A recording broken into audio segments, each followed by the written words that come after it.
My name is Anastasia Simpson-Adamova. I'm a student of Colorado State University and I'm taking genetic course with Dr. Stencil. Today I'm going to talk about hemophilia. Hemophilia, known as a royal disease. Hemophilia word came from ancient Greek. Hemo mean blood and philia mean love. So the shortest it's mean like love of blood. It's inherited disease when the body doesn't produce special protein. Name of this protein is clotting factor in the blood that helps stop bleeding. We know three types of hemophilia. Hemophilia A, known as classic hemophilia, and when clotting factor 8 is low. Hemophilia B, Christmas disease, when clotting factor 9 is low, and hemophilia C is the most rarest. In this case, clotting factor 11 is low. First case of abnormal bleeding were mentioned hundreds of years ago in Talmud, a collection of Jewish rabbinical writing about laws and traditions from the 2nd century. The record had the instruction that a boy cannot be circumcised if two of his brothers died from the procedure. The Bible describes a case where a woman who had hemorrhage for 12 years before she got healed by touching the hem of Jesus' garment. Abu Hasim, a 10th century Arabian physician, described a family where male members of one family died from uncontrolled bleeding after injuries. And in 1828, Friedrich Hope, a student of University of Zurich, and his professor, Dr. Honlein, named the bleeding disorder as hemophilia. In the picture of this slide, we're gonna see royal family with hemophilia and carriers of hemophilia. In the blue frame, we can see all male with hemophilia, and in the pink, all female who was carriers of hemophilia, and the main ancestor was Queen Victoria. She transmitted the disorder to her offsprings. Epidemiology. Hemophilia is known as classic hemophilia and the most common type, and about 10 in 100,000 people have that disease. Hemophilia B less popular, and about 3 in 100,000 people have this disease. Hemophilia C is the most rarest, and only 1 in 100,000 people have this disease.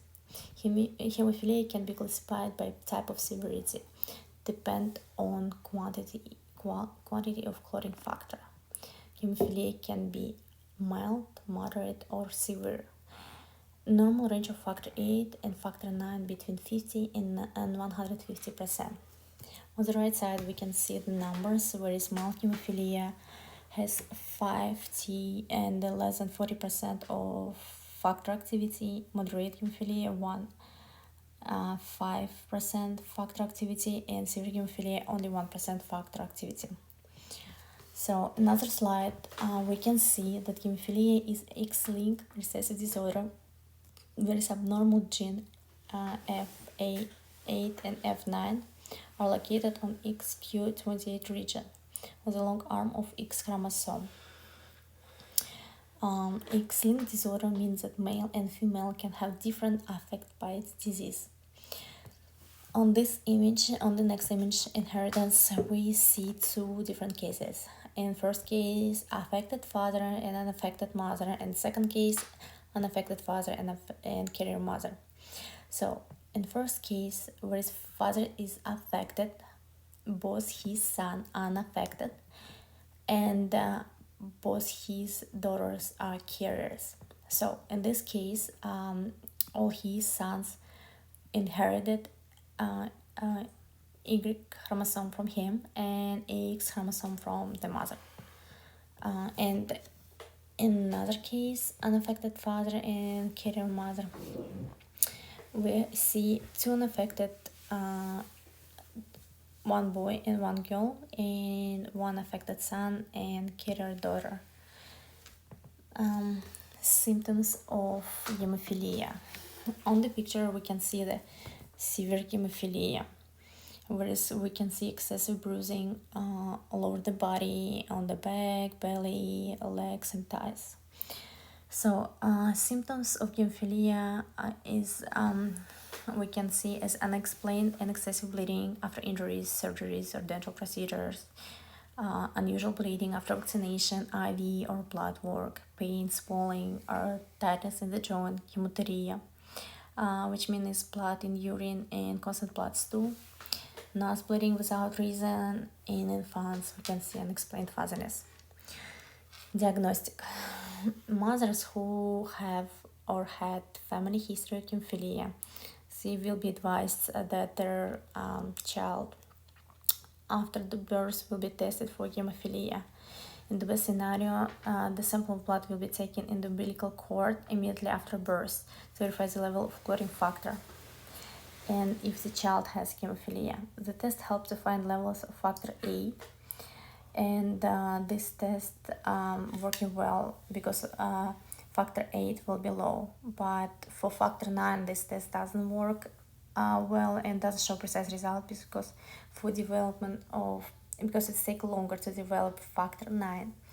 And the best way to do blood work after when a child reaches 6 months.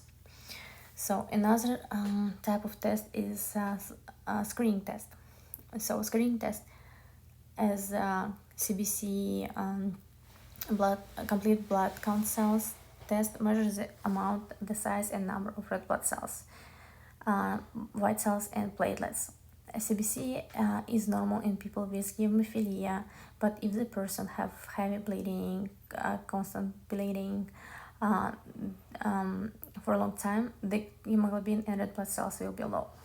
Prothrombin time test measures the clotting ability for factor 1, 2, 5, 7, and 10. Activated partial thromboplastin time test measures the time for blood clotting formation.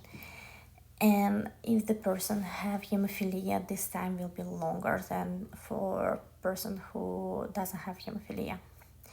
Fibrinogen, another name of clotting factor 1, test is ordered with other blood clotting test, and when the patient has abnormal prothrombin time or activated partial thromboplastin time. Another type of diagnostics is amniocentesis and chorionic villus sampling. Amniocentesis is procedure where by needles will be taking a small amount of amniotic fluid from the womb to diagnose the genetic disorder, and usually performed during the second trimester of pregnancy. Chorionic villus sampling is procedure used to provide a biopsy of a placental tissue between 10 and 13 weeks gestation for prenatal genetic testing. And both these procedure will be providing under ultrasound control. And the chorionic villus sampling we can do two ways. First is transcervical or transabdominal. Treatment depend of type of hemophilia. The main idea is replacement factor infusion. So for factor 9 or hemophilia B, it will be factor 9, and for factor 8, it will be factor 8. So recombinant in plasma derived factor 9 concentrate, increase level of factor 9 in the blood, and increase ability to form a clot. Prothrombin complex concentrate, increase level of factor 9 in the blood, ability to form clot, and contains other factors but not factor 8. And factor 8 increase, for this we use fresh frozen plasma, and increasing factor 9 in the blood too. Cryoprecipitate help us increase the level of factor 8 in the blood and ability to form clot. Recombinant and plasma-derived factor 8 concentrate, increase level of 8 in the blood and ability to form clot. And another factor, von Willebrand factor, carries factor 8 until it's activated. So we can see on these pictures. So this is by factor transfusion, missing factor transfusion. Thank you so much and have a good night.